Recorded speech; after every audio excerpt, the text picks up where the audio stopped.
পকেটমারি করতে গিয়ে হাতে নাতে ধরা পড়লো এক ব্যক্তি। ঘটনাকে ঘিরে শোরগোল পড়ে গেল দুর্গাপুরের গান্ধী মোড় এলাকায়। ছুটে এলো পুলিশ। বাসে ভিড়ের মধ্যে অভিযুক্ত ব্যক্তি পকেট থেকে টাকা বের করে নেয় বলেই অভিযোগ। বুঝতে পেরে অভিযোগকারী বাসের অন্যান্য যাত্রীদের সাথে নিয়ে অভিযুক্তকে হাতে নাতে ধরে ফেলে। বাসে নামছিলাম, বাসে নামার সময় উনি আমাকে পিছনের দিকে একটু ধাক্কা দিল, ঠিক আছে। তো আমি তাহলে হয়তো নামার সময় হয়তো ধাক্কা হতে পারে। এবার আমি বাস থেকে নেমেছি, ও আমার পিছু পিছু নামছে।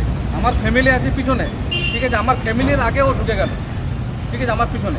এবার আমার এই পিছনে 3,000 টাকা ছিল, আর মানি ব্যাগে আমার টাকা ছিল না, মানি ব্যাগে টাকা পকেটে বার করে নিয়েছি, ঠিক আছে, বার করে নিয়েছি। এবার আমি নামার সময় ব্যাগটাকে এবার নিচে যখন নেমেছি, ও পিছনে আমাকে ঠেলা মারলো, ঠিক আছে। ঠেলা মারাতে আমি যখন বাস থেকে নেমে পড়ে যখন আমি পকেটে হাত দিচ্ছি, যে চেক করছি, তখন দেখছি পয়সাটা নেই। আমি সঙ্গে সঙ্গে বাসটাকে গিয়ে দাঁড় করাই। দাঁড় করিয়ে গিয়ে যখন ওকে ধরি, আমি কোন রুটের বাস ছিল?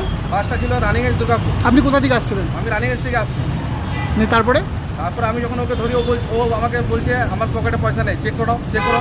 সে আমাকে খুব মুড দেখাচ্ছে। আমি বলছি না, তুমি আমার পিছনে নেমেছে, আর অন্য কেউ নামেনি, আমার ফ্যামিলি নেমেছে আর ও নেমেছে। ও বাস থেকে নেমে পড়ে আবার উঠে গেল বাসে।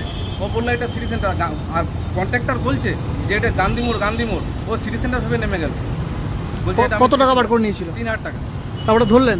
হ্যাঁ, আমি ধরেছি। পুলিশে দিলেন? ভুল স্বীকার করেছে। এবার স্যাররা এসে, ট্রাফিক এসেছিল, দাদা গেছিল ওখানে ভিড়ভাড়টা দেখে দাদা গেল, দাদা গিয়ে ওনাকে ধরলো। উনি বললেন যে না, উনি আগে এই কাজটা করেছে, সেই হিসাবে ওনাকে এখানে নিয়ে আসা। তারপর দাদা ফোন করলো। খবর পেয়ে গান্ধী মোড়ে ছুটে আসে ফরিদপুর ফাঁড়ির পুলিশ। আটক করে অভিযুক্তকে। পুলিশের চেষ্টায় সাথে সাথে উদ্ধার হয় টাকা। দুর্গাপুর থেকে অনুরাধা সেনগুপ্ত রিপোর্ট, খাঁটি খবর।